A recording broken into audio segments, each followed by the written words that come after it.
Assalamualaikum warahmatullahi wabarakatuh. Saya Dr. Yunus Haya, dokter spesialis obstetri dan ginekologi. Pada kesempatan ini teman-teman, bunda-bunda dimanapun berada, eh, kali ini saya akan membagikan tentang bagaimana ibu hamil di tengah kondisi pandemi COVID-19 yang saat ini terjadi. Jadi saya akan share rekomendasi-rekomendasi, panduan-panduan ya tentang penanganan penyakit COVID pada ibu hamil yang kita sadur, yang kita sari dari beberapa sumber. Memang saat ini ada beberapa pertanyaan-pertanyaan yang sering disampaikan kepada saya terkait pandemi ini. Contohnya seperti bagaimana pengaruh infeksi virus corona ini terhadap kehamilan. Jadi sebenarnya sampai saat ini tidak ada perbedaan manifestasi klinis antara ibu hamil dengan pasien-pasien pada umumnya terhadap penyakit ini. Namun sebagian besar gejala ini pada ibu hamil ini gejalanya ringan sampai sedang. Pada ibu hamil kadang-kadang flu-flu sedang saja. Gejala ini akan memberat pada ibu hamil jika pertama ibu hamil itu usianya tua ya, di atas 35 tahun, atau pada ibu hamil tersebut memiliki penyakit-penyakit penyerta seperti penyakit sesak napas atau asma, penyakit radang paru-paru, ataupun penyakit kencing manis. Kemudian pertanyaan yang berikut yang biasa disampaikan, bagaimana pengaruh virus ini terhadap janin?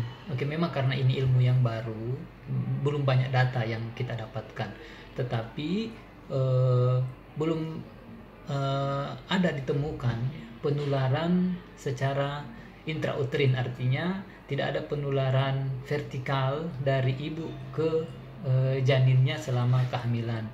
Namun ada beberapa data yang tidak didapatkan hubungan antara persalinan kurang bulan atau prematur bagi ibu-ibu yang terinfeksi penyakit ini.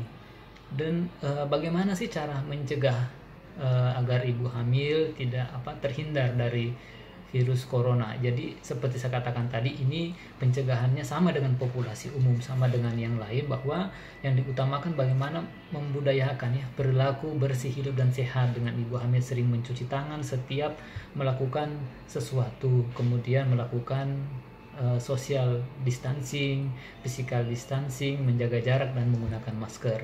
Pendeknya panduannya sama aja dengan populasi-populasi umum yang lain.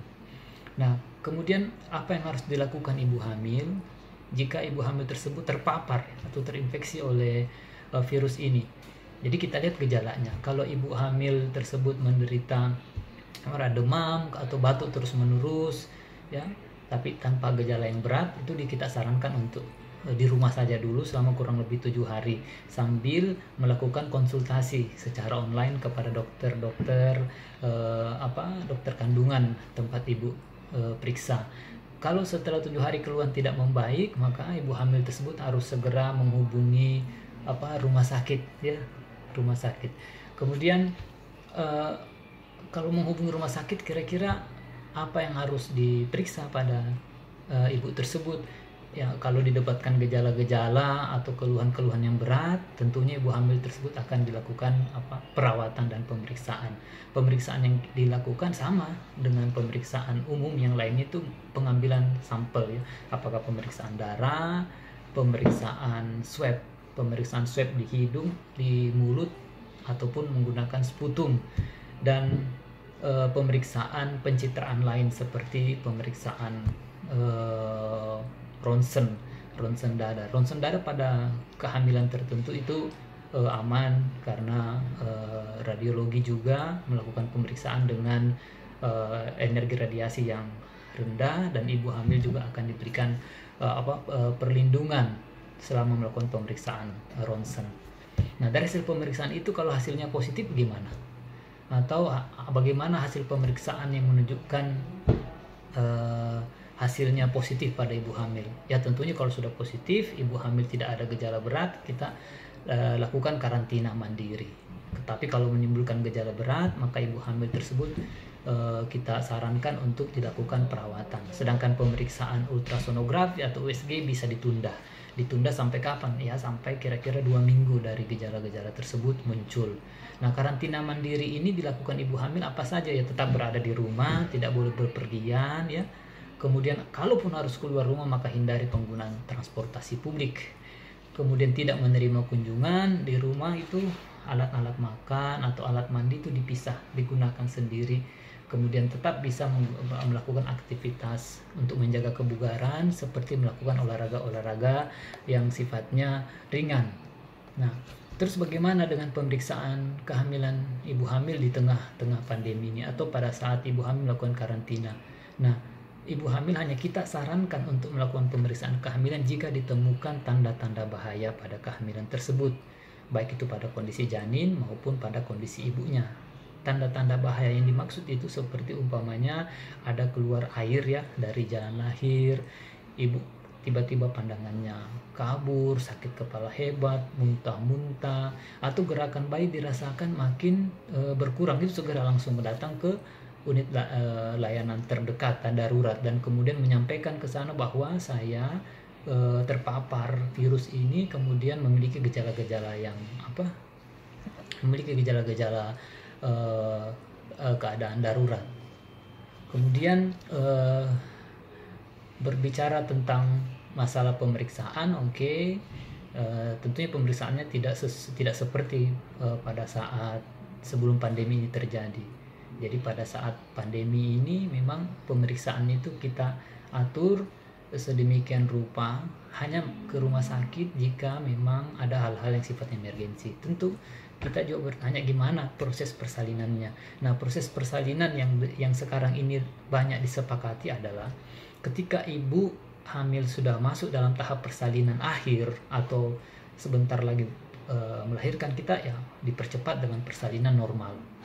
Prinsipnya persalinan dilakukan di unit layanan kesehatan ya, untuk mencegah dan memutus rantai penularan ini. Yang kedua, kalau ibu hamil tersebut belum dalam fase persalinan lanjut, masih dalam persalinan awal, pembukaan 2 atau pembukaan 3, itu fase laten lah, maka untuk memperpendek masa paparan antara tenaga kesehatan dengan ibu hamil, ya kita memang banyak menyarankan sekarang melakukan tindakan dengan operasi seksio sesaria.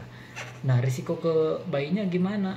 Ya, risiko ke bayi seperti dikatakan tadi, kalau di dalam kandungan sih tidak ada ya, tidak ada penularan secara vertikal. Kalau begitu bayi lahir, maka bayi tersebut akan kita pisah, lakukan pemisahan dengan ibunya. Pemisahan itu kurang lebih 14 hari dan bayi itu dilakukan juga pemeriksaan virus ini. Nah, bagaimana pemberian ASI untuk IMD, inisiasi menyusui dini? Kita tidak menyarankan untuk melakukan IMD, dan ASI pun tidak ada kontraindikasi. Nah, paparan memang mungkin terjadi ketika ibu memberikan ASI, makanya resiko penularan itu meningkat karena kontak erat antara ibu dan bayi dari proses menyusuinya. Saya kira itu beberapa poin-poin yang sementara ini bisa saya sampaikan. Mudah-mudahan ada manfaatnya ya bagi ibu-ibu yang lagi menjalani proses kehamilan di tengah pandemi saat ini. Dari saya sekian, terima kasih. Wassalamualaikum warahmatullahi wabarakatuh.